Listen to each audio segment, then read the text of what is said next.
Hey, hey, hey, happy Thursday. Come on in, pull up a chair. The Gaming Gang Dispatch is in the air.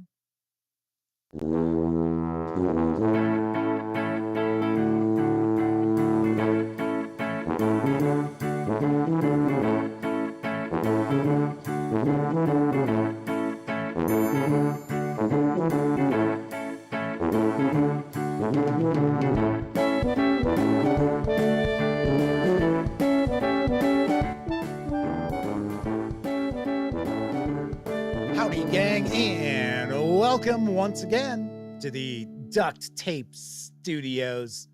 I'm Jeff McAleer, your host here at the Gaming Gang Dispatch. Welcome aboard, everybody. Tonight is Thursday, June 5th, 2025. This is a live stream 1198. We are going to hit episode 1200 next week. We'll actually talk a little bit about that a bit further on in this show. But welcome aboard. If you're not overly familiar with what goes on here, let me point out, super casual, just hanging out, talking about the latest in tabletop gaming news. And then sometimes I'll discuss a topic related to our hobby or do a board game unboxing. More likely than not, I will actually page through a role-playing game release. And every once in a while, we just hang out and chat after the news. Now, tonight, we're going to dive on in and take a look inside this massive tome. Yes, I am talking about Acheron from Dark World Studios, all nearly 600 pages of it. We're not going to look at each and every one of those near 600 pages, but it's a hefty tome. There is a lot inside. And I'm very curious about this because I thought it was kind of a grim, dark science fiction role-playing game. I believe I am incorrect. I do believe it is a horror role-playing game, kind of a horror steampunk sort of setting. We'll find out a little more in a little bit. Now, of course, if you are tuning in and you're not familiar with this show, do want to mention, if you're here for the first look, it's going to be about 35, maybe 40 minutes because we always tackle the tabletop gaming news first. So if you're watching live, just kick back, relax, enjoy yourself. If you happen to be watching this after the fact, perhaps on Memorex, there are timestamps depending on the device you might be watching this on. They might be right there in the timeline of the video, or worst case scenario, they will be located in the show notes. So if you want to jump right to the first look, you certainly can. Now, of course, when you're not watching videos on the Gaming Gang channel, be sure to visit thegaminggang.com for all latest in tabletop gaming news, reviews, and a whole lot more you are not going to find here on YouTube. You know the drill. Get your geek on at thegaminggang.com. And then, of course, because this is a live show, there is chat available. You must be a subscriber to the channel and have been for at least 10 minutes before you can take part in chat. It's one of the ways I keep some of the more unusual commenters at bay. But if you want to say howdy, maybe get a question, a comment, by all means, chime in. I will do my very best to respond. First out the gate tonight is Sean O'Donnell, followed by our good friend of the show, the Madman. Also happens to be one of our chat moderators. Freddie P is with us, as is Semper Buffo, Kevin R. Smith, Wallona's Cave, Kathy Evans, Nero's Fiddle is joining us once again as well. Good to see all of you here. Sean O'Donnell says maybe this game is like The Order 1886. I seem to recall that was a game that had a lot of buzz around it.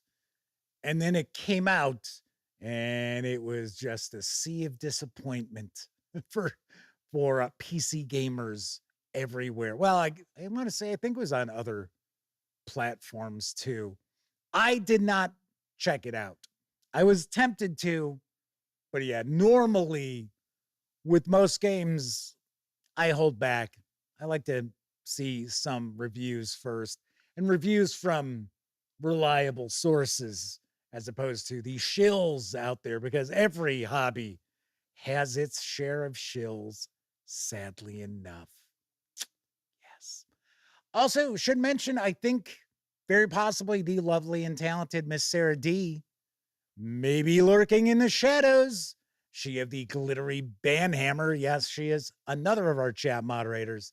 So howdy to Sarah D, if she's hanging with us tonight. All right, so let's jump on into the news, because 2001: A Space Odyssey, the board game, is now available. And I've got the skinny from Maestro Media.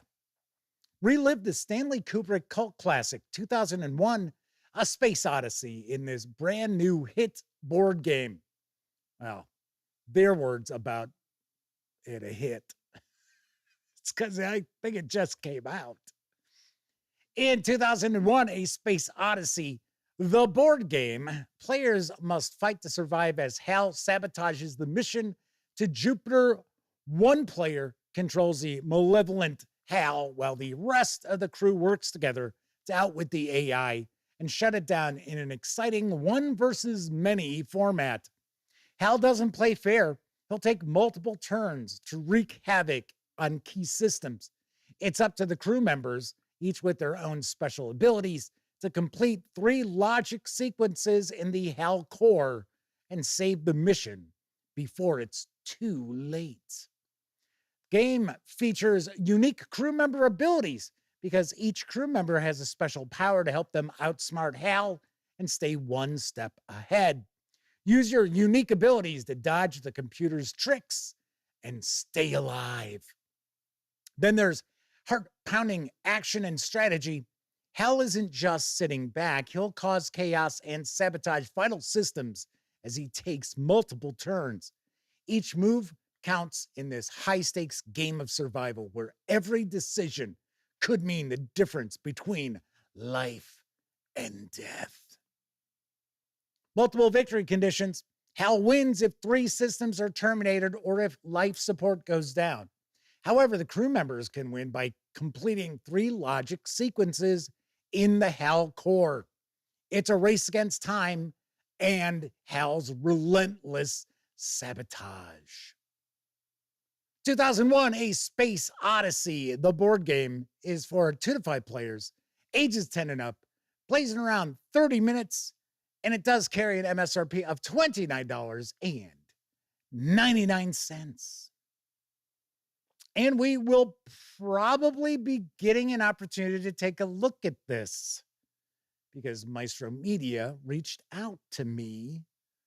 So I thought, you know what? This looks kind of interesting. I wouldn't be expecting a board game based on 2001, or as many folks refer to it as, including myself, 2001: A Space Odyssey.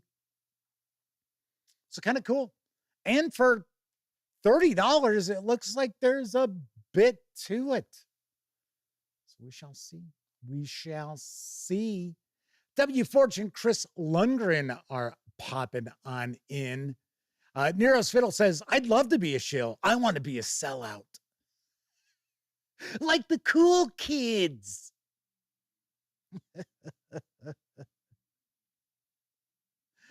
All righty. Hey, you know what? Speaking of 2001, I remember running 2001, and is it 2010? Is that the sequel that they made the movie of?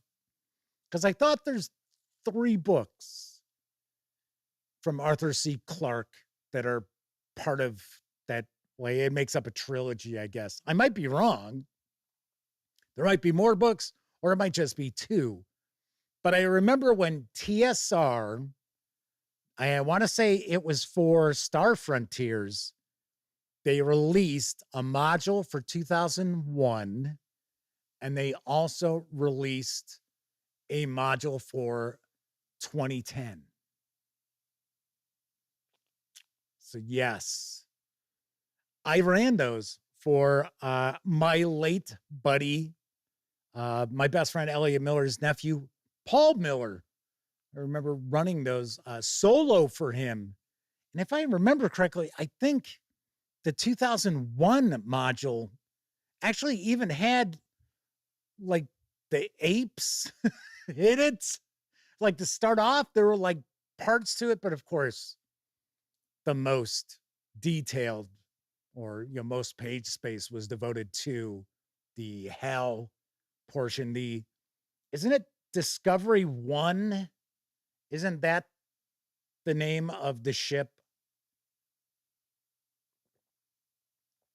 I haven't seen 2001 in decades. Love the special effects. I always found the movie to be a little too slow for my personal taste. Maybe if I watched it now, I'd feel differently because I was probably maybe early 20s last time I saw it. So Sean Down says, yes, it is the Discovery 1. I thought I remembered that right. Moving right along, now up on Kickstarter for crowdfunding for Metis Media is Astra Arcanum, the role-playing game. Here's the scoop. From the Emmy Award-winning Metis Creative comes the definitive science fiction tabletop role-playing game, Astra Arcanum. Whoa, that is a bold claim, eh, folks? Thinking that we were just taking a look at the Traveler Core rulebook yesterday. This is the definitive science fiction role-playing game, eh?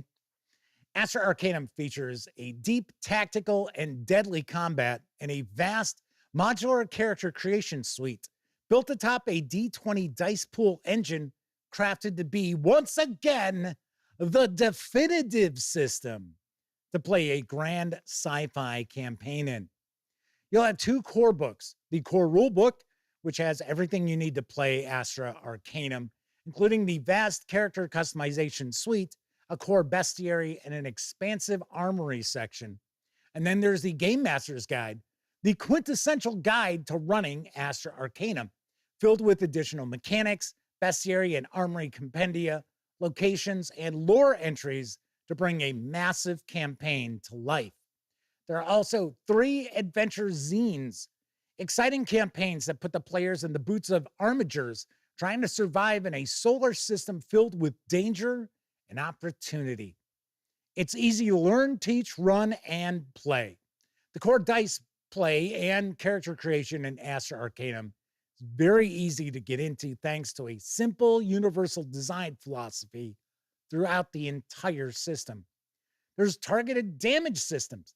Instead of using hit point pools, Astra Arcanum features body systems to assign damage to, cut off limbs, suffocate foes, or decimate life support systems.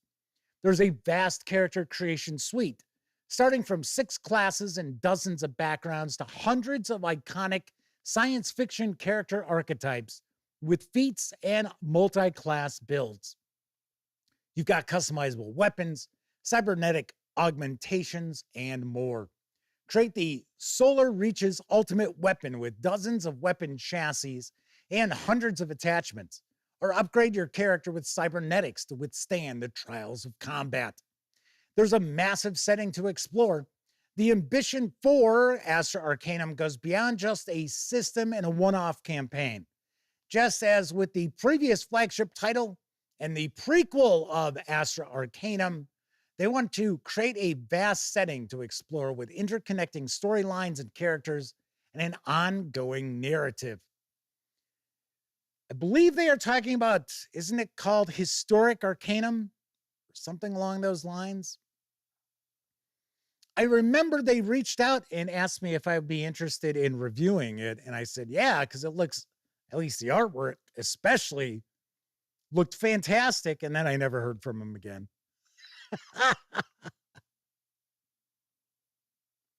You know how it goes.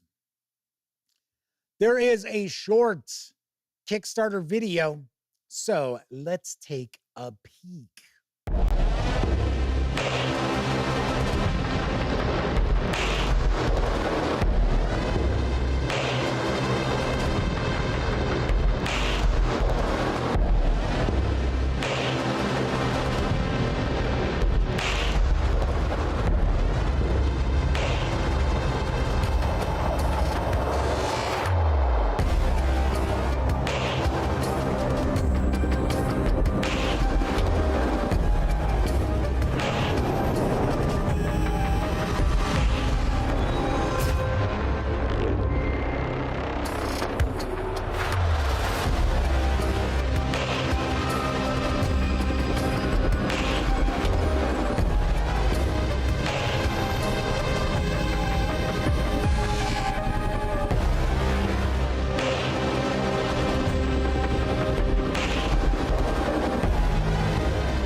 The Kickstarter has blasted past its funding goal.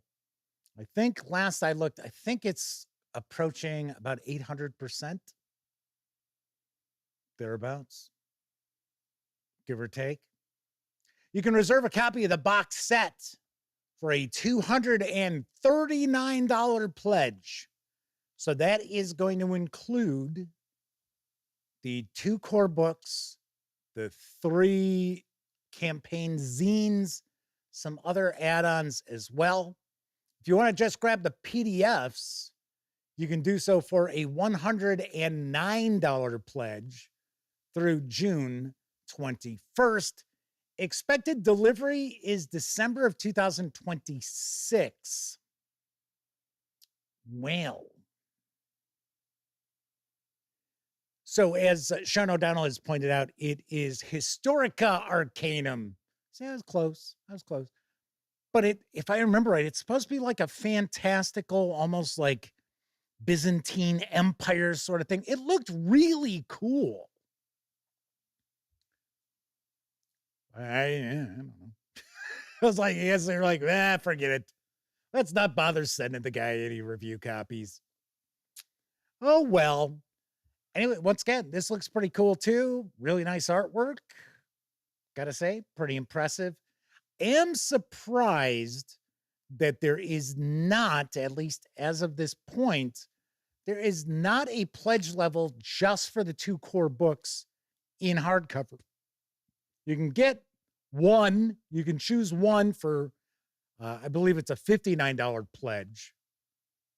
So I suppose you could get both for $118. I don't know. Seems kind of weird. You'd have to do that pledge twice. I don't know. Kind of weird. Little odd, I must say. Kevin King and Agile Monk are joining us tonight. Very nice. Very nice. Chris Lundgren's curious about that 2001 board game. It is just out. So Chris is saying, it doesn't have any ratings yet on Board Game Geek. It may not even be in stores yet. So Chris says, like the idea of the game, worry about buying it, and then it's a dud. I will be the first to tell you, do not necessarily trust Board Game Geek's overall ratings, because just like when you go to, I don't know, Steam, people do review bomb stuff just out of nowhere. I don't think it's as rampant on Board Game Geek, but there have been games that have come out and then maybe there's some controversy behind the designer or whatever. And then all of a sudden those review scores start dropping down suddenly. It's like, so just because this guy's kind of a dipshit means the game sucks now? What's going on? So, anywho, I would keep your eyes peeled for some reviews. Like I said, I had been offered a review copy. I said, hey, sure, I'd love to take a look at it. So we will see if it arrives. And then, Chris, you'll get a far better look. Anyway, so here is your look at Astra Arcanum. I forgot the Astra part. I'm like, wait, I had Historic Arcanum in my head. I'm like, no, that's not this Kickstarter. No. All right. Oh, Lord Cost 2000 is also with us tonight. Welcome aboard. Got a nice chat. Rocking and rolling so far. Moonrise Long, SoulMuppet Publishing is teamed with Bundle of Holding for a quick deal on the inevitable role-playing game. And I've got the deets on the deal. Adventurer. For a limited time, and it's pretty limited, SoulMuppet Publishing is offering the complete Inevitable, a doomed Arthurian Western tabletop role-playing game rulebook for a special promotional price. These are the waning days of the Kingdom of Myth, an ancient bastion in the hostile barren desert. King Malavin was slain by his traitorous brother, the cannibal saint. And now, maybe it's Malavan. Yeah, let's say Malavan. That sounds a little better. Now, Malavan's son, the sickly boy king Rubain, rules from the mythic throne. Godsmen in the wastes worship the half-forgotten Lord of Hunger. Anarchists foment rebellion. Monstrous armies amass in the Cradle Range, soon to sweep down and burn the Acropolis of Knightsholm. The Oracle of Carcass says your heroes will be the last of the errant order. But you deny and defy prophecy, and you are sworn by the twin moons of Constance and Urza that while you carry your wizard-forged fire tube revolvers, myth will not end.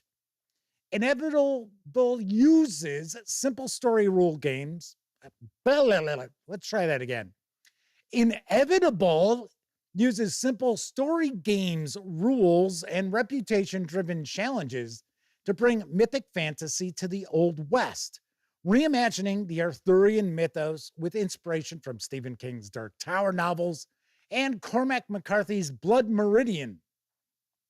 That's, I would say, an odd place to get inspiration unless you're going for like really graphic violence. As well as Red Dead Redemption and Dark Souls computer games, this Inevitable Rulebook Special gives you everything you need for an epic campaign of gunslinging knights, mystics, and godsmen on desperate quests across the realms of myth in search of artifacts and allies to defeat dooms like the Thronebreaker, the Great Drake, and the Ravens Famed. Will your characters remain steadfast in the face of adversity, or will they sacrifice their values in a hopeless attempt to save civilization? For just $7.95, you'll get the complete, full-color, 288-page Inevitable, a doomed Arthurian Western core rulebook. Normally carries a retail value of $27 as a non-watermarked DRM-free PDF. You also get the free quick start included with that as well. As I mentioned, this is a quick deal. This deal will only run through June 11th. So very, very quick deal here. Cool. I gotta say, SoulMuppet Publishing does some pretty cool stuff. Yes, they do. Best Left Buried is the game that I have reviewed. In fact, I reviewed the volume that collects, I think it was 3 of the books. I think if I remember right, it's Best Left Buried Deeper. It had 3 of the core books all in one volume. Really good stuff. Tessie Trekkie says, Inevitable is awesome. Almost everything SoulMuppet publishes is awesome. There you go. And in Inevitable, they don't have to lose. It says so in the GM section. Yes, because it does have kind of a doomed setting that no matter what the heroes is, yeah, it's grimdarkish, right? But as Tessie Trekkie's pointing out, it doesn't have to be that way. It's not set in stone. Very cool. Very nice. Moonrise Long, now available in print and PDF from Two Little Mice, is Outgunned Action Flicks Volume 2. And here's what I know. Action Flicks Volume 2 is a video store of mini expansions for Outgunned, the cinematic role-playing game. It's a collection of ideas, mechanics, tips, and tools to get straight into the action in ever-changing and surprising contexts. In this book, you'll find 10 action flicks, Star Knights. Grip your star sword and learn to wield the power. Old Ones. Put a stop to the ritual before it's too late, or get ready to face the return of the Old Ones. Wild West. Saddle up your horse and set off on a dangerous journey through the Wild West. There's Dark Light. Pick a side in the eternal battle between angels and demons. mighty swords. Bring your axe down against the forces of evil that plague a fantasy land. District 77. Grab your coffee and donut, climb into your car, and get into fighting crime for another day. Dino Storm. Prepare yourself for an invasion of huge, hungry dinosaurs. Furious Wasteland. The world is nearing its end, but you still have a reason to keep fighting. Army of Evil. The dead just won't stay dead. I guess you'll have to drag them back to their graves. And Quack Tales. Get into action playing the role of a duck or another cartoon animal. In each action flick, you'll find an introduction to the specific subgenre and its core themes, some prompts for your missions, new roles and tropes, new enemies and enemy feats, new dedicated mechanics, a dedicated hero sheet, as well as a hero ready for action. At the end of the book, you'll also find Insert Coin, an extra module that allows you to climb into a video game by mixing together several flicks. This 208-page hardcover carries an MSRP of $44.99. You can grab just the PDF alone over at DriveThruRPG for $14. Sweet. I have my review of Outgunned coming, well, I don't want to say this weekend because I'm trying to avoid sharing videos on the weekends. It seems like don't get as much traction, I guess I'll say. The Saturday, Sunday videos. So I'm going to say Monday. Keep your eyes peeled. Monday for my Outgunned review. I also have my Urban Shadows 2nd edition review in the can. It's good to go. I just got to post it. Anyway, pretty sweet. I like seeing all these action flicks because I think between the 2 volumes, there's like 20 of them. I would be interested in a fantasy version of Outgunned. I'd be kind of curious about that. I wonder if they could pull that off. I don't know. Freddie P says, I've heard other YouTubers say that weekend uploads tend to do worse than during the week. Yeah, I would believe that.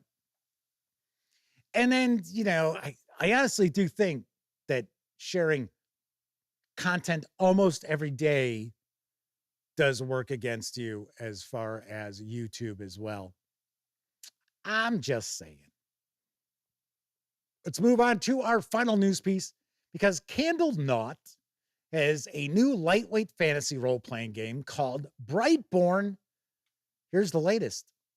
From the creator of the best-selling games Entity, Kuroi, Campfire Story, and Storytellers comes a new GM-less roguelike diceless dungeon crawling role-playing game for 1 to 4 players. Brightborn. Set in a richly detailed, lore-packed, grimdark world, all you need to play is the rulebook, a pencil, and a deck of classic blackjack cards. I don't know why they said blackjack cards. That's just a standard set of playing cards. That's it. What are you taking the jokers out? Okay, not a problem. But yeah, I thought that was kind of weird. A blackjack deck. Featuring tactical grid-based combat and easy-to-learn rules, it's perfect for both newcomers to dungeon crawlers and seasoned veterans alike. It also contains a structural loop to keep your story focused, as you have seen and love in the Entity title. You can even set up the game, including character creation, in about a minute or 2. The 25-page PDF is available over at DriveThruRPG for $4.99. I thought that sounded interesting. I know folks out there enjoy their Solitaire RPGs, their solo play. So I thought I would share this news piece. I like the artwork too. W. Ford says they should have said a deck according to Hoyle. Yes. Games according to Hoyle. Wonder when they stopped publishing that. I remember when I was in high school, they still would publish that every few years. You know what? I bet they still do publish it. What am I thinking? They probably still do. All right. That is it for the news this evening. Of course, I was just talking about DriveThruRPG. Don't forget, the Gaming Gang, thus the Dispatch, is affiliated with the One Bookshelf sites. So if you're going to go visit DriveThruRPG, Dungeon Masters Guild, Storyteller Vault, Wargame Vault, any of those One Bookshelf sites, please stop by thegaminggang.com first.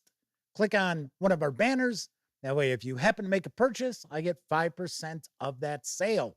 And all those nickels, dimes, and quarters really do add up and help keep thegaminggang.com around. Also, if you like the video, if you dig the channel, if you find the Gaming Gang to be a valuable resource, hell, if you just like what we do, we have a Patreon. There are 4 tiers of membership, and you can find the link to it down in the show notes. Also, why not hang with the gang? Because we have a Discord server. You will find an invite link in the show notes as well. Plus, I am currently in the midst of the Gaming Gang Spring 2025 used game sale, which is going to run through June 30th. And essentially, it's just about 250 items right now, 245-ish, somewhere around there. And all of those items are available at low, low prices. And those funds will actually pay for us to go to Gen Con and cover Gen Con this year. It's what I normally will do.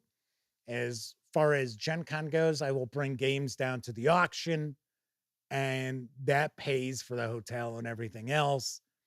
I thought, you know what? This year, I'm going to do something a little bit different. I'm going to take stuff that would be going to the auction, give you folks a shot at it first.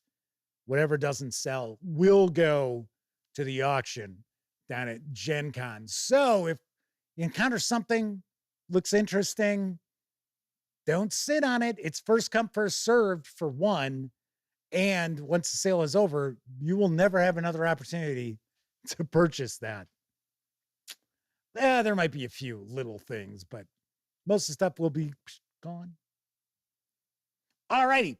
Shadow Down says, just tried 4 Against Darkness. Enjoyed it much more than anticipated. There is tons of content for 4 Against Darkness.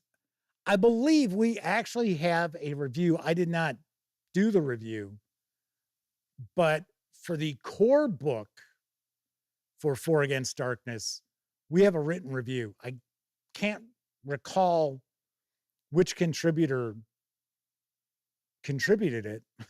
So I don't think it was Sammy, to be honest. But yes, if I remember correctly, they enjoyed it. They liked it. Liked it quite a bit. All righty then. So tonight we are going to actually dive on in and take a first look at the Acheron role-playing game from Dark World Studios. But first, I think it's time for a brief intermission.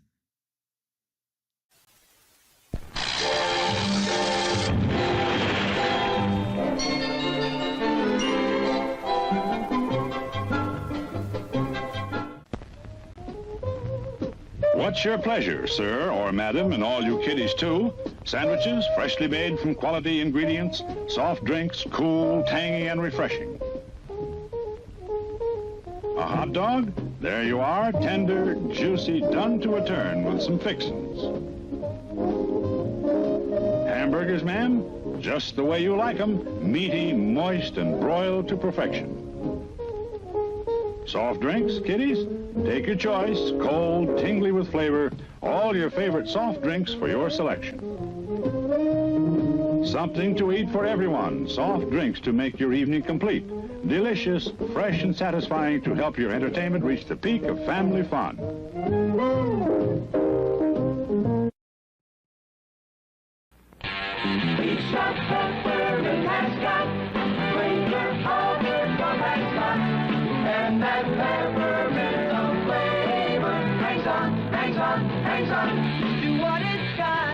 When beech nut makes gum, the flavor hangs on. Yeah, that Russian gushy flavor hangs on to what it's got. Hang on to flavor by beech nut, by gum. You guys brought me to a bingo game? This is different, boss. Skittle bingo. G8. Hey, I got it. I5. I got that one, too. Okay, now I shoot. I4. Bingy. The name of the game is bingo. Change it. Scuttle bingo, babangy. Is that it? You asking me, boss? Yes, I'm asking you. That's it. Who asked you? What? It's Skittle Bingo by Aurora. Who asked you? The Indians won't bother you. All you got's a shipment of Wilkins coffee. Someday he's gonna learn that everybody drinks Wilkins.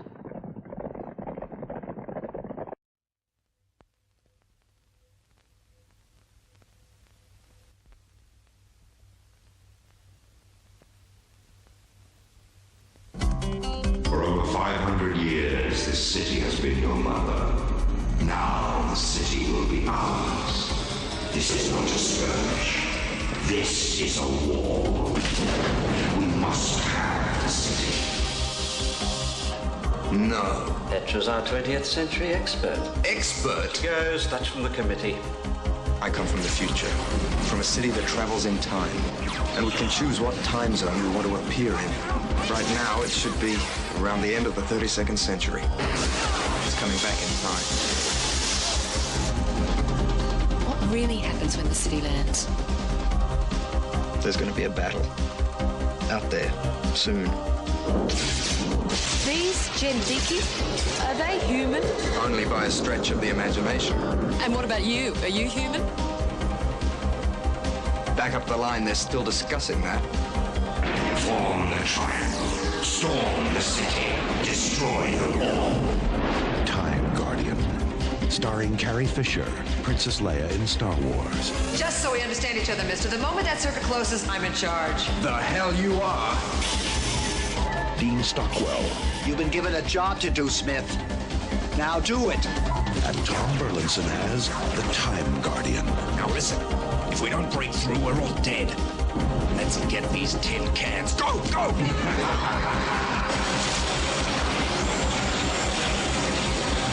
Time Guardian. Things are going to get pretty ugly in the year 4039.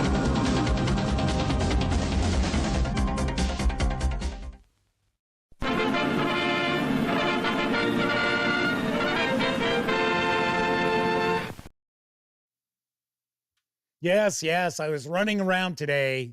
I did not have an opportunity to put together a fresh, brief intermission. So you got to rerun.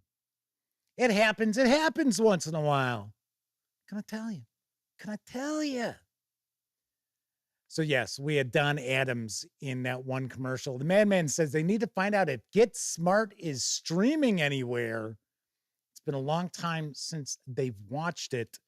If I remember correctly, wasn't Buck Henry one of the main writers for Get Smart? I know Mel Brooks was one. In fact, I remember right, I think Mel Brooks was the creator of it. Yes, I remember as a kid watching reruns of Get Smart.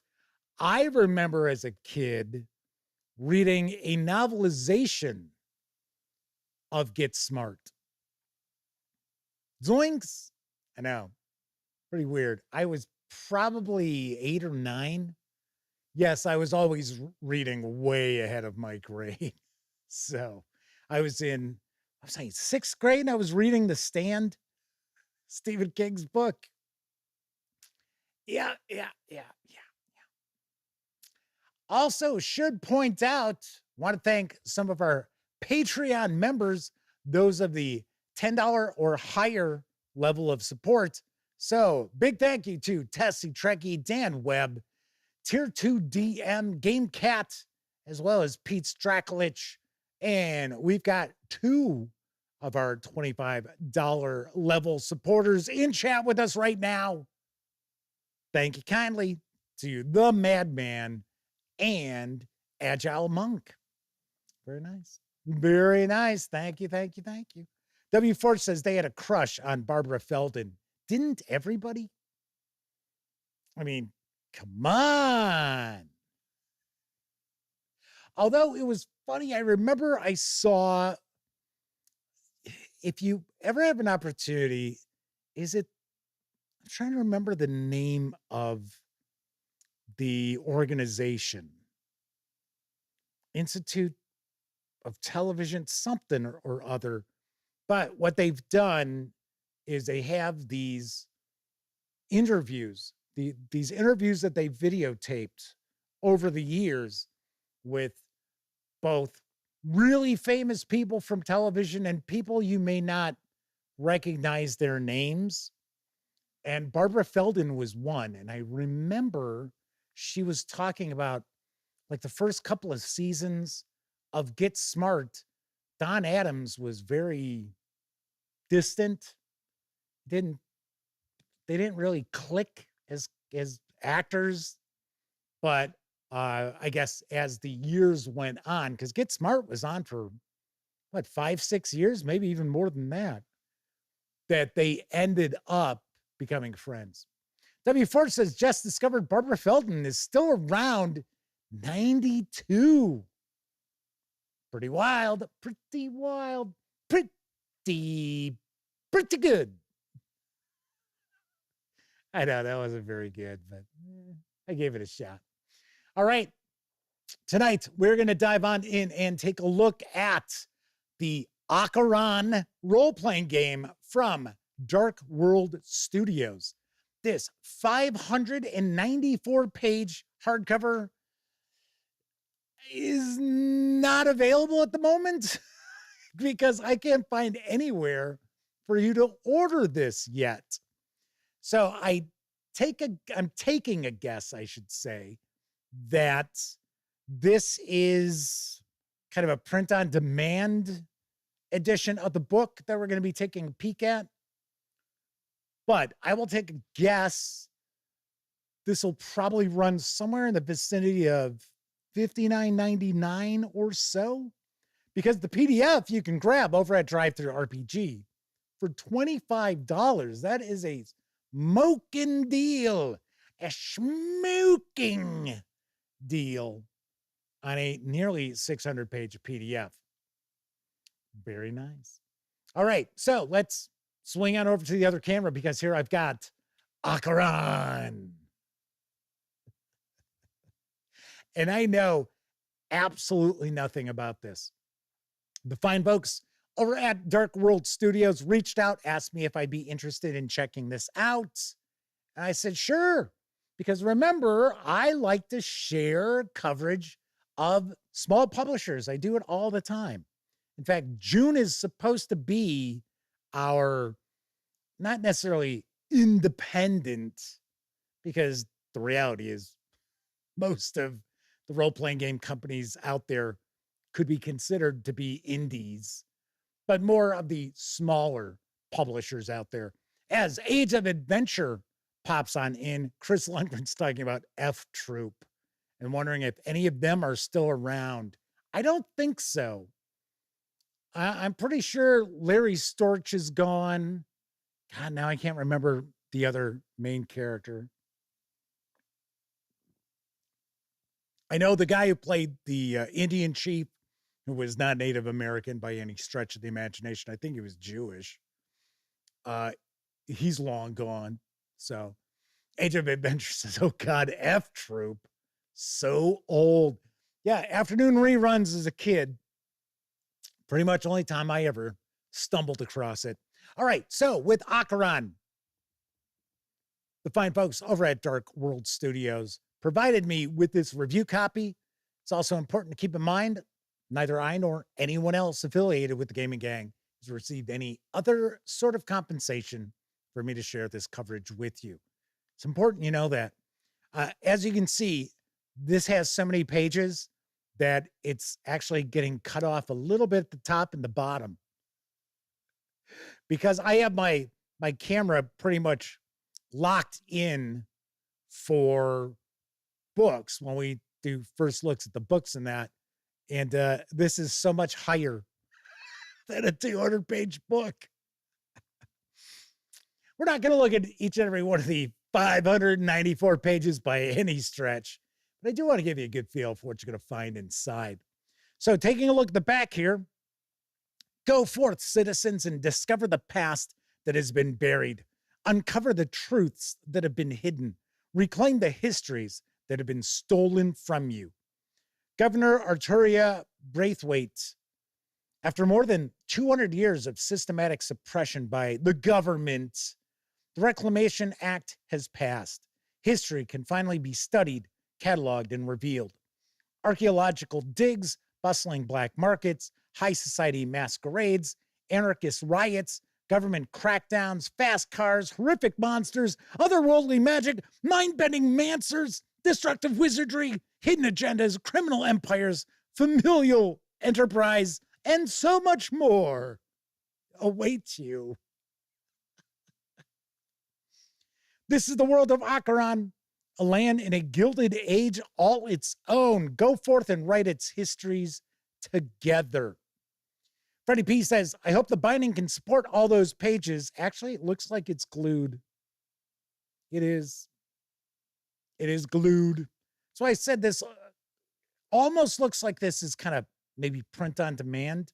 I don't know if this is going to be the final product. All right. So let's jump on in. First thing we're going to do is we're going to take a peek at the credits page. Here we go. Kind of an unusual looking credits page here.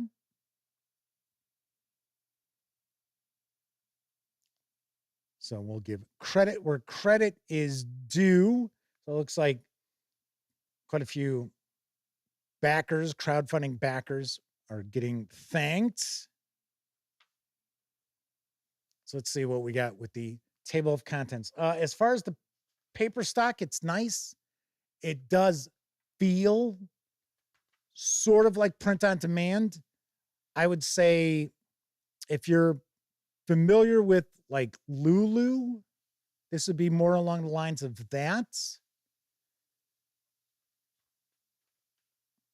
I think it feels a little thicker than DriveThruRPG.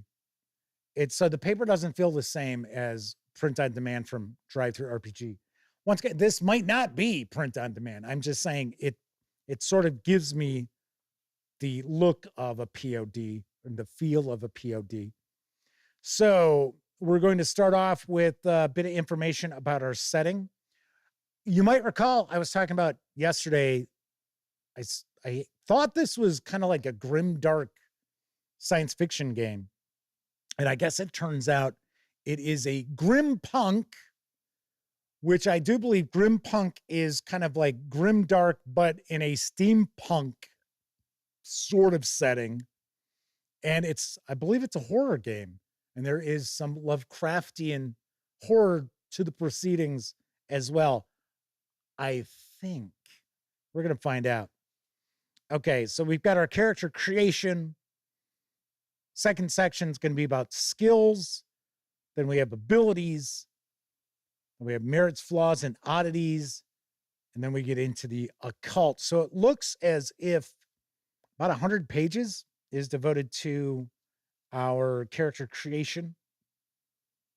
Then we've got section 6 is gear and equipment. Then we got part 3.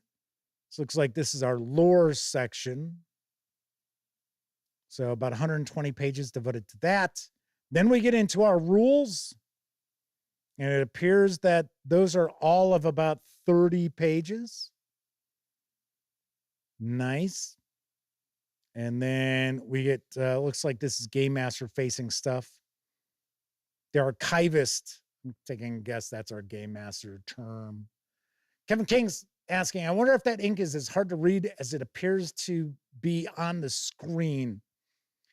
Well, first of all, I will tell you the font is kind of small and it is kind of light.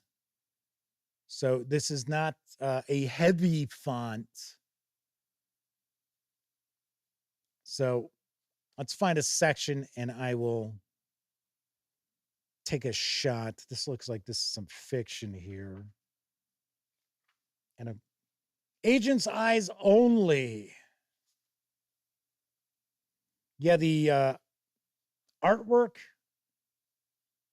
And once again, I'm not saying print on demand is a bad thing. I'm just saying it's different. It has kind of a different look, different feel. And the artwork doesn't have that same visual pop. Like I said, I don't think this is going to be a very expensive core book. So we shall see. So here we've got a timeline. I'm just looking to see, do we have something that just starts to give us a breakdown of the setting itself? Okay, so here's more fiction.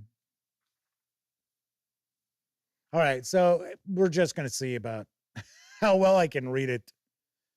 As a player in Acheron, your character's nature and capabilities will be determined by their race, pedigree, attributes, merits, flaws, oddities, abilities, and skills.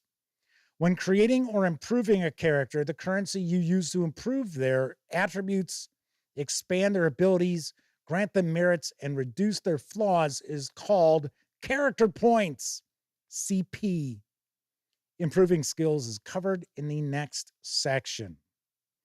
So you're going to start off by choosing your race and pedigree. Determine your attribute scores. So strength, dexterity, constitution, intelligence, wisdom, and charisma. Are we going to have a 3 to 18? Okay, so here we've got, yep, so you're going to roll 4 6-sided dice, take the 3 highest, dump the lowest. That is your result. You're going to do that 6 times. Well. Or if you want, you can assign points 16, 14, 13, 12, 11, and 9. There's also a point buy option as well. So you're going to select your primary and secondary attribute scores. Choose your merits and flaws. Choose your starting abilities. Find out your trained skills and invest your skill points. Choose your languages. Determine your sanity score. Well, so I did not see any reference to like 5e. So I don't know if we're looking at kind of a typical D20 sort of action resolution. We'll find out when we take a look at the rules here. So Mateo's with us said they found this definition. Grimpunk is a particular style of science fiction that shows the future as neither progressed or optimistic or pessimistic. Instead, it stays as realistic as possible. Aha. Okay. So we've got our humans. We have our warborn. We have our gray blood. The Gray family has a reputation that is drenched in blood. They are some of the best inventors, scientists, and artists that the world has ever seen. However, it was one of their family members who took their lust for knowledge too far and in their hubris created the breach, whatever that might happen to be. We have the Elson House. Looks like maybe these are the hoity-toity, the Downton Abbey folk. Gripes of the church. It says, gripes are children born into the church of the twin gods. They are usually the children of 2 members of the clergy, and from the moment they are born, they are claimed as dependents by the church, which acts as their guardian. So we get some score caps. That's interesting. So rather than getting bonuses, it looks like it just says, okay, so if you want to play as this race, this is the highest you can have. So the exalted, highest your charisma can be is 16. Okay. And then, of course, it's going to give us some breakdowns of their merits, their flaws. So we have Fey Dark Leechers. Their flaw is the curse of star blood. They're vulnerable and allergic to cold iron. I think these are just Dark Leechers. There we go, half Leechers. I got to say, looks different. It certainly does. Chris Lundgren says, sorry, not sold on this role-playing game. Each to their own. Oh, Chris, you are so closed-minded.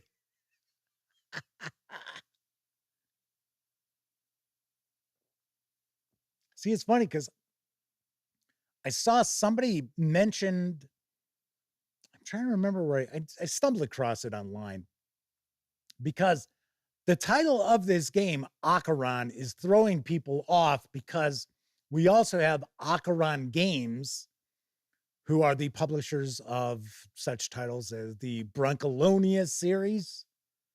I think Helltown, isn't Helltown their newest? I think it kickstarted. I think it's coming out very soon. So I think that's throwing people off because they see Acheron and they're like, oh, it's Acheron Games. Sean Dell says, got to get Chris to try Mauslita and Nickberg. I know, that's why Sean said that. Kevin King says, Edwardian Shadowrun? That is a possibility here. That certainly seems like that could be the case. All right, so we have abilities. And it looks like we have some sort of a flow chart. So we have our weapon proficiency, which includes a weapon focus, weapon specialty, weapon mastery. Okay, so I'm going to say right off the bat, this looks as if this is going to be fairly crunchy. W4 says, I wonder how long it'll take Jeff to read this book and if he'll provide a review. How does it feel to read a book and then you don't like it afterwards? I try to stay away from those sorts of reviews. If the review is going to be negative, I let the publisher know. And I would say the vast majority of the time, they tell me, don't worry about it. You don't need to shoot a review. Just a saying. So, because I do give them that opportunity, unless it's a big publisher, right? So I have dinged some Chaosium Inc. releases, right? I mean, I haven't given them like a 3 out of 10, but I have given some 5s. So, but smaller companies where, negative review is going to take food out of their mouths, I'm not a fan. So, Diesel Shot and Mark Hawkswell are with us in chat. Welcome aboard. Diesel Shot says he's just a saying. I'm just a saying. So it looks like these are just different abilities that you would have. I thought that this was giving us a breakdown of sort of a genre or type of ability. These are specific abilities. So dexterity based, duelist, sniper, bow and blow, thief, assassin, trained gunner, getaway driver, gunslinger. So we know we've got guns. We know we've got vehicles.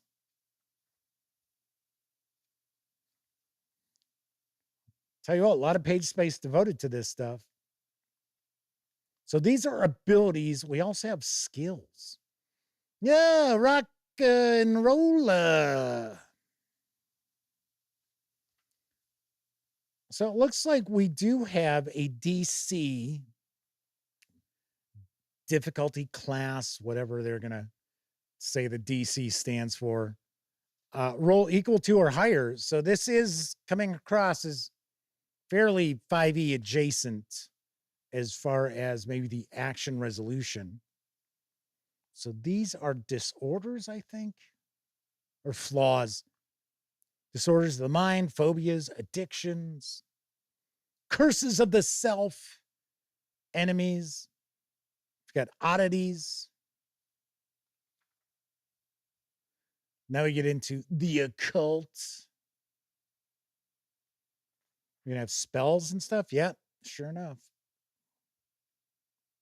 A small but significant portion of the population in the world of Acheron possess occult abilities. While different organizations and people have different and often conflicting views concerning the use of occultism, it is real and sometimes a devastating reality. The government works tirelessly to keep the occult under wraps, while many, especially on the fringes of society, believe in the occult. Actual practitioners of occultism are quite rare compared to the large number of mundane magicians, charlatans, and con artists among the populace. Truly knowledgeable and powerful occultists rarely advertise their abilities. Sean Donald says at least some of these nearly 600 pages are stuff like flowcharts. Yes. It's not just walls of text. Because I would say that'd be kind of a bummer to have to sit and read through 600 pages of just text. As far as a game goes, reading a novel, yeah, whatever, or an actual book, nonfiction, what have you. Okay, so we've got Mancy's.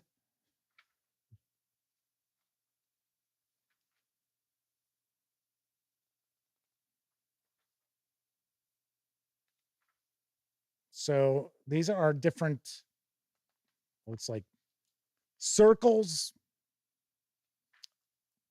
or maybe, like other games would say, schools of magic. I'm going to take a guess. Probably considered circles of magic. So here we have necromancy. So level 1, freshly buried. Level 2, animal graveyard. Because sometimes dead is better. Grave robber.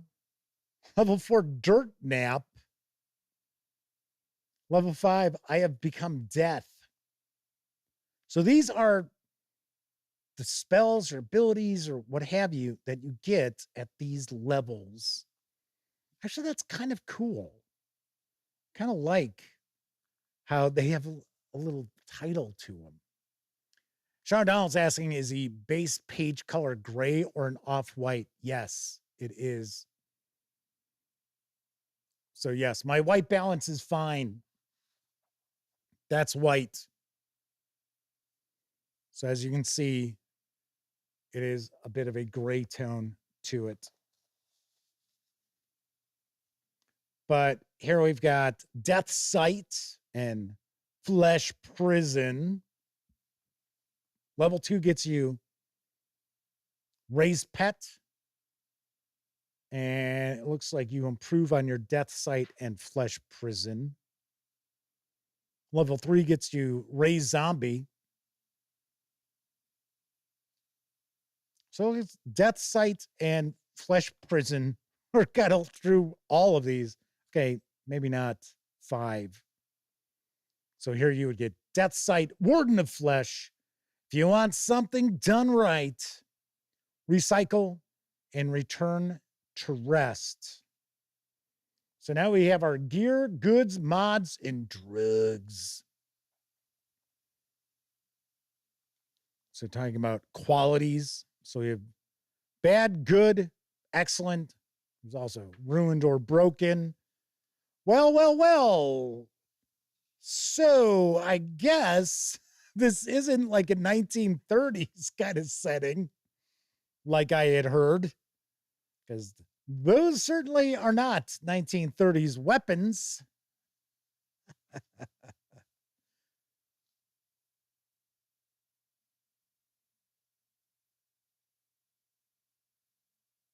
So it's giving us, that's kind of, okay, so it's giving us damage types. So here, two-handed weapons, like a great sword, S and B slashing should be one of them. I'm not sure what B would be. Blunt? Maybe.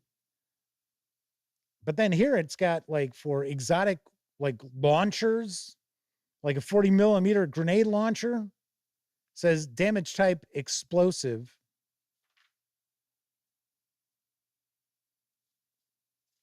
Wow. Chris Leonard's rocking on out. Good to see you again, Chris. Hopefully we see you next week. Age of Adventure says, looks like they have a quick start link on their website, but the link doesn't take you to a quick start. But this would be a good idea, as it is indeed a hefty tome. So the PDF is available over on DriveThruRPG for $25. I would take a guess. I did not look, but I would take a guess if there is a quick start, it might also be available over on DriveThruRPG. So there are two websites for Dark World Studios. One is an itch.io, which is what I shared when I was showing the slide of the cover. And then there's another, which is, I want to say it's their store site, which didn't look like it was 100% working correctly when I took a peek. All right, so this is, we're still looking at different gear in that.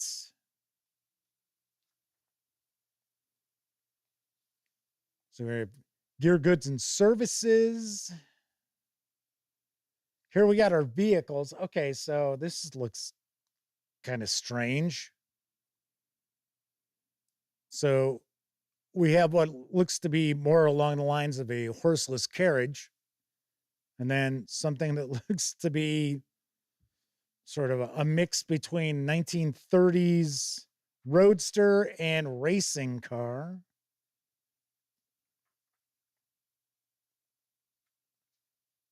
Yeah, see, kind of a mashup for certain. Okay, so part 3 is the story. So here's our lore and factions. So we have the wall, we've got anomalies,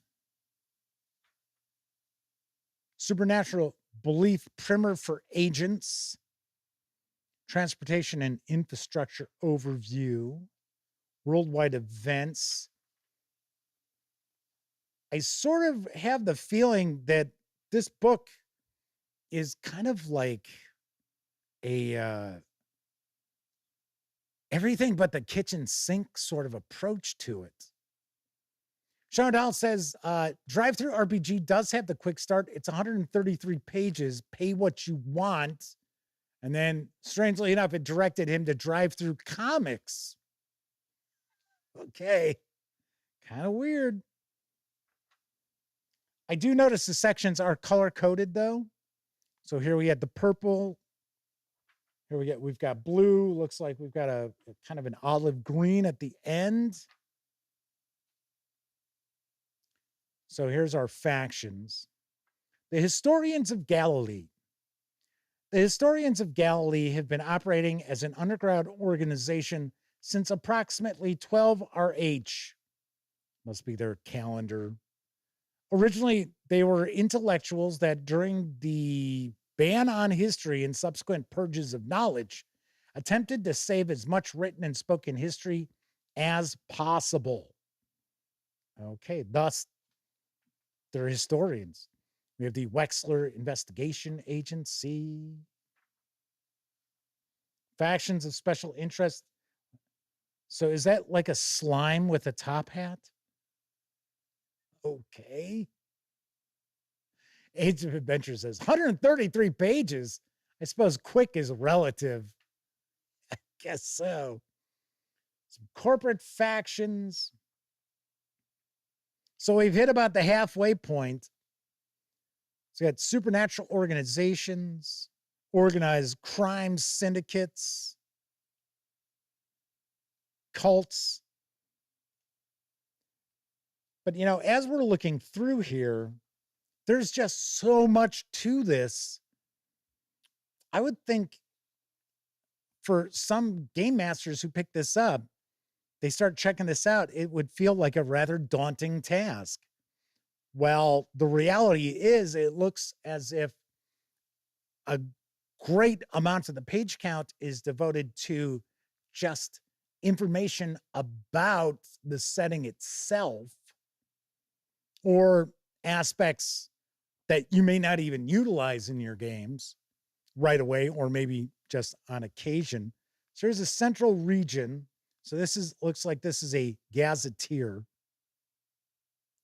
with different districts. You got the northern region, so that looks like it's the American West.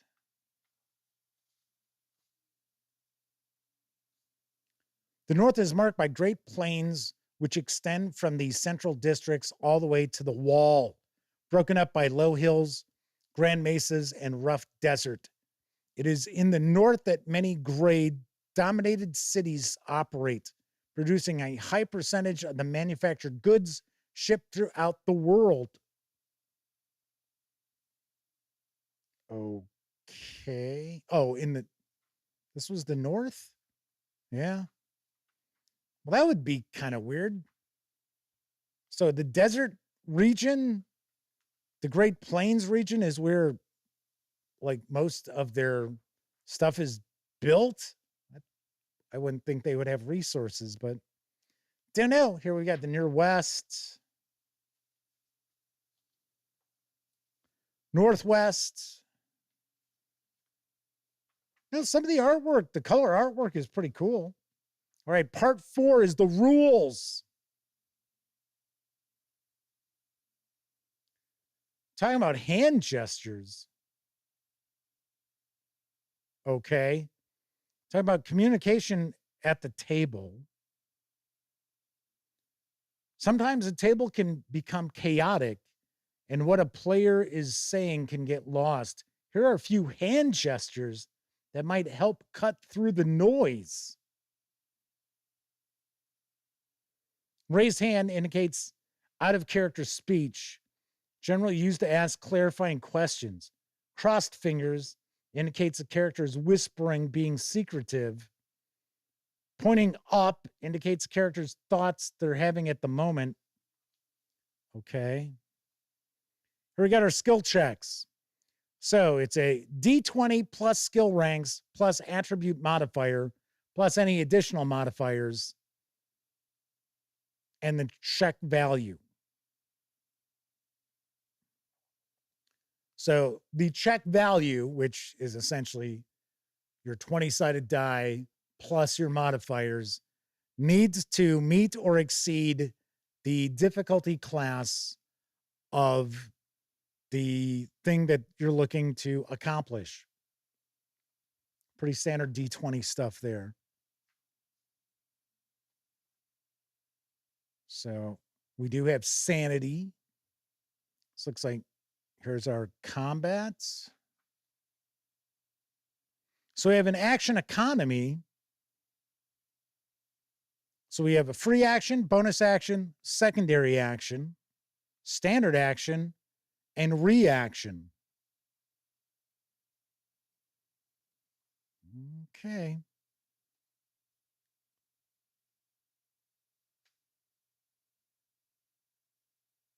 So talking about the attack roll, looks like trying to see what you need to roll here. When you make an attack roll, you roll a d20. Add your character's attack bonus as well as any other modifiers. If your total meets or exceeds the target's evasion score, you hit and deal damage. So, same thing as an armor class, really. Which is fine. I'm just saying, sometimes some game designers will take tried and true mechanics and start referring to them with different names and titles. And it's sort of like, okay, so as long as something's not copywritten, you don't have to rename it to make it something else. Yeah, you could simply evasion number is a to hit number, whatever. Okay, so here's our bestiary.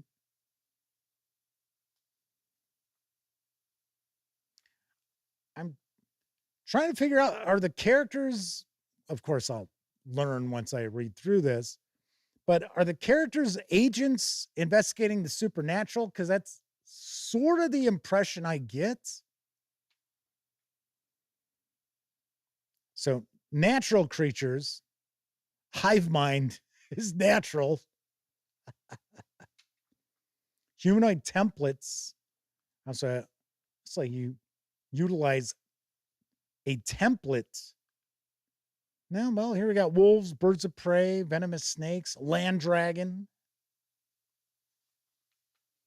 So it looks like our stat block has her attributes, hit points, attack bonuses, abilities. Oh no, the house cat.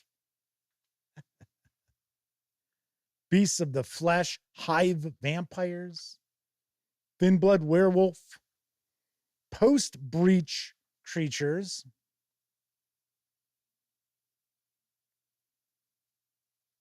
It says post-breach creatures existed in stories and legends long before the breach. However, since the breach, these creatures have become routinely sighted both near the wall and to a greater extent around the breach. So we have post-bear, post-scorpion. Got outsiders, plague eaters, the leather man. Dispersed legend and rampant rumors surround this entity. The leather man is said to roam the northern plains and mountains and deep deserts, moving from town to town. All reports form the places the entity visits, I would say from. So there's a typo there. The entity visits say the leather man cannot communicate, having only the capability to grunt and croak. On the outside, he looks perfectly human. However, it is said he never drinks, and that when attacked, his blood runs so thick, it coagulates almost instantly. Chaudel asks, is the Leatherman Keith Richards? Very possibly. So we've got arcane creatures, the Chimera Gemini,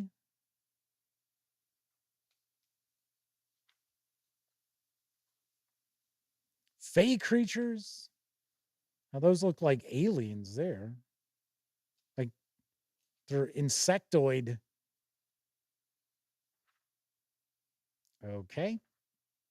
Spirit creatures. The Soul Stealer. Demonic creatures. Like I said, this feels like Dark World Studios is just trying to pack as much as they possibly can in this book. So, Brimstone Host, the Succubus or Incubus, Eldritch creatures, the Face Taker. The Face Taker looks like an average man dressed in a black suit, bowler hat, and silk tie. To the passive observer, his face and physical features are unremarkable. If an observer is able to focus on the entity, they will notice the face taker doesn't have a face at all, but rather a blank, pale mask stretched over a featureless skull. Tentacle-like fingers dangle from each hand with suction cups, and a mass of writhing tentacles slither over each other where his legs should be. If observed, the face taker will either try to disappear or steal the observer's face. Thus its name. Okay, so now I think we're getting into appendices here, because see what we, yep, there we go. So we got statuses, overview of occult powers, learning skills, arcane miracles. So here we've got various different spells, hexes, rituals. So it looks as if these are devoted to those different circles of magic that we saw earlier in the book. So different spell books.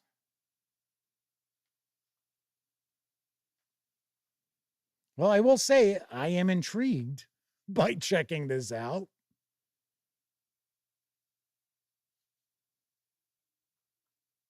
And we've got our character sheets. So there is our character sheet here. And then this looks like this is some more additional like equipment and things like that. So it says personal information form, the National Bureau of Propaganda and Domestic Security. So are the player characters government agents? Well. And then if you are a magic user, this is where you have your spells. It's your Mancer registration form. All right. Well, so that is a peek inside the nearly 600 pages of Acheron from Dark World Studios. It will be a while, but I promise I will look to review this in the near future. All right. And of course, once again, big thank you to the fine folks over at, I almost said Acheron Games, Dark World Studios, for providing me with this review copy. Very nice. Once again, I don't know how you can get your hands on the hardcover. I don't know. But you can get the PDF over at DriveThruRPG. It's $25, which is pretty rockin' deal on a 594-page PDF. It's probably even, it might even be longer than that, because, yeah, PDFs sometimes have additional sheets in them and stuff. And, of course, if you want to check out Dark World Studios, there will be a link to them in the show notes. And, of course, if you hang out over on thegaminggang.com, it will also be in the post for this video. Scenes by Omnic is with us tonight. Says better than $130 for the City States PDF. Yikes. Yeah. You know, someone had mentioned that Original Adventures Reincarnated did not have PDFs for volumes 1 through 6 because Wizards of the Coast wouldn't let them. But weirdly enough, I thought I saw PDFs of them. I don't know. And someone on last night's video commented saying that no, WotC wouldn't allow Goodman Games to do that. And I thought, well, did people who bought the physical books from Goodman Games get a PDF? Because you may recall the early volumes of Original Adventures Reincarnated, I received from a viewer. They kept sending me the books. they wanted to remain anonymous, but they were providing the books for me to review. So I didn't buy them. So I don't know. I don't know if they came with the PDF or not. The commenter said, no, they didn't. So once again, I don't know, but I could have swore I saw someplace PDFs for at least one of those first 6. I thought it was was it the Lost City or Island of Dread? I forget. One of those two. I could have swore I saw a PDF. Now, I don't remember if it was on DriveThruRPG or if it was on the Goodman Games website, because I go there for a lot of news for Goodman Games stuff. I don't know. But yes, $130 for a PDF. Yeah, that's... Scenes by Omnic says, Luke Crane refused to release PDFs for Burning Wheel for over a decade. I interviewed Luke Crane at Gen Con about 12 years ago. We talked about Burning Wheel. Burning Wheel was just coming out. I've never seen it. I only know of Burning Wheel through its reputation, and its reputation is that it is quite crunchy. I don't know if that's the case, but that is what I've heard. But yes, I knew about the refusal to release PDFs, and I can understand why. I understand it. Rampant piracy out there. I get it. I completely understand why you'd be like, no. It's one of the reasons why Lucasfilm wouldn't let Fantasy Flight Games, or now it's, the hell is the name of the company in Spain that publishes the Star Wars role-playing game books. They don't have PDFs. Lucasfilm said, nope, no PDFs. Because they didn't want to lose the money on the piracy. So, I mean, yeah, can't ignore it. It exists. No getting around it. So, anyway, there you go. Edge Studio. Thanks, Semper Buffo. I was trying to remember. Another company I have not had an opportunity to take a peek at anything. They used to do quite a bit of role-playing game releases, like in Europe. They didn't sell books here in the US, as far as I know. But they had European licenses for stuff. And then, of course, Fantasy Flight Games outsourced. Well, it was not Fantasy Flight Games. I take that back. It was Asmodee outsourced all the role-playing game stuff from Fantasy Flight Games to Edge Studio. Isn't Arkham Horror role-playing game? Isn't that Edge Studio? Pretty sure I've shared news about it. I haven't seen it. I haven't taken a peek at it. I mean, there's Call of Cthulhu, so. But just I had to laugh when we were at Gen Con last year. Elliot saw a poster for Arkham Horror, the role-playing game. He's like, what? I said, yeah, they did an Arkham Horror role-playing game. And he's like, why? I said, well, because they got the board game. I guess they figured, yeah, might as well just throw out a role-playing game. I don't know. So, all right, that is it for this time out. If you were watching live, thank you very much. If you watched live and took part in chat, tip of the cap to you, because not only are you keeping me company, you also keep each other company while I'm sharing the news or flipping through a book or unboxing a game or what have you. But of course, I know a lot of folks out there, they don't have an opportunity to watch live. Doesn't matter if you're watching live or on Memorex. Thank you very kindly for taking time out of your busy life to watch any of the over 2,200 videos here on the Gaming Gang channel. If you would like to support the gang, we do have a Patreon. You'll find the link to that in the show notes. And of course, be sure to hang with the gang over on Discord. We've got a Discord server. You'll find an invite link to that in the show notes. There are also some members-only channels over there, which are only available to our Patreon members. But the vast majority of the Discord channel is absolutely free to hang out. So you're more than welcome to come and join us there. So next week on Wednesday, I will be sharing the 1200th live stream of the Dispatch. And prior to that, it was the Daily Dope. I am going to be doing giveaways if you're watching live. Just letting you know ahead of time.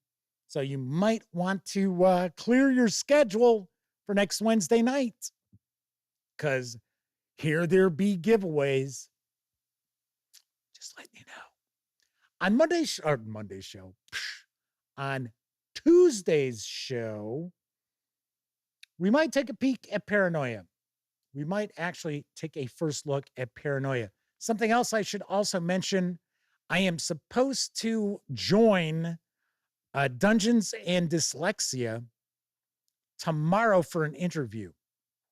I don't know if it's still on or not, because I reached out to Adrian, have not heard back. I believe he's like 6 hours ahead of me. That's why. But you might see me popping up on Dungeons and Dyslexia, just letting you know. So give that a peek if you see it in your feeds. But anywho, thank you very much for watching. If you like the video, by all means, please give it a quick thumbs up. Subscribe to the Gaming Gang channel if you haven't already. And if you do subscribe, don't forget, ring that bell, because it'll not only let you know when the Discord streams live, the Dispatch. I'm seeing all this stuff popping by in chat, and I'm like, it's distracting me. Ooh, look, piece of candy. Ooh, piece of candy.